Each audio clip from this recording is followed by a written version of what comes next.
নাসিরউদ্দিন পাটোয়ারি, শিবির থেকে আপনার ছাত্রফ্রন্ট তো ছাত্র ফেডারেশন, শিবির একটি ডানপন্থী ইসলামিক দল, ছাত্র ফেডারেশন একটি বামপন্থা দল।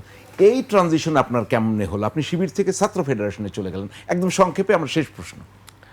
ক্যাম্পাসে ওই সময় ভোকাল ছিল ছাত্র ফেডারেশন, এবং জুনায়েদ সাকিবকে আমার ভালো লাগতো, উনি টু দ্য পয়েন্টে অনেক কথা তখন বলতেন। এখন অবশ্যই বিপথে চলে গেছেন, তো সে জায়গা থেকে আমার একটা আগ্রহের জায়গা হয়েছে। আর সেই সময় ক্যাম্পাসে যে আন্দোলনগুলো হচ্ছিল ছাত্র ফেডারেশন নেতৃত্ব দিচ্ছিল, এবং আমি মনে করি না যে শিবির থেকে ছাত্র ফেডারেশনে যাইতে পারবে না, যা ফেডারেশন থেকে। আপনার চেঞ্জটা হলো কিভাবে?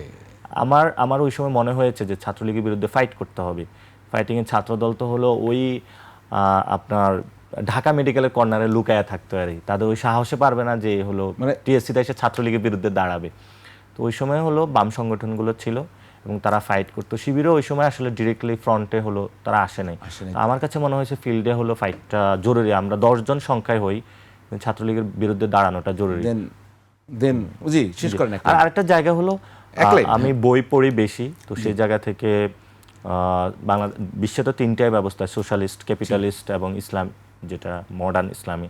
তো আমার মনে হয় আমার 3টা জায়গায় আমি ঘুরেছি এবং আমার এনরিচ করেছে নিজেকে, সেই জায়গা থেকে দেশকে কিছু উপহার দেওয়ার জন্য। জি, একটা প্রশ্ন শেষ মুহূর্তে, আপনি যখন শিবির দূরে ছিল বললেনই, তখন ক্যাম্পাসে ফাইট দেওয়ার জন্য ছাত্র ফেডারেশন, তো অভিযোগ আছে অনেকেই গুপ্ত হয়েছেন, তা আপনি গুপ্ত হলেন না কেন? থেকে তো ফাইট দিতে পারতেন না। আমি যেমন শিবির করেছি এটা আমি কখনো লুকাই না, আবার আমি ছাত্র ফেডারেশনে করেছি, আমি কমিতে পড়াশোনা করেছি, এটা তো মানুষের একটা ট্রানজিশন পয়েন্ট। না, গুপ্ত কি ছিল নাকি? মানে আপনার অভিজ্ঞতা কি? গুপ্ত না, দেখা গেছে কি ওনাদের মানে পলিটিক্সের জায়গা হলো জামাত এবং শিবিরের হলো 10% কাজও নাই। এটা কিন্তু তাদের বিশাল একটা কর্মী বাহিনীকে ইসলামিক এডুকেশনে দীক্ষিত করতে হয়, অনেক কাজ করতে হয়। আর পলিটিক্স হলো তাদের একটা অংশ আরই। তো ফলত অনেক জায়গা হলো অনেক সেক্টরে তারা কাজ করে, যেমন বিএনপির মধ্যেও অনেক জামাত শিবিরের লোক রয়েছে এবং সব জায়গায় রয়েছে। কেন ছিল? ছাত্রলীগের মধ্যেও ছিল, কারণ ওইখানেও তারা দাওয়াতি কাজ করতো। আওয়ামী লীগও ছিল?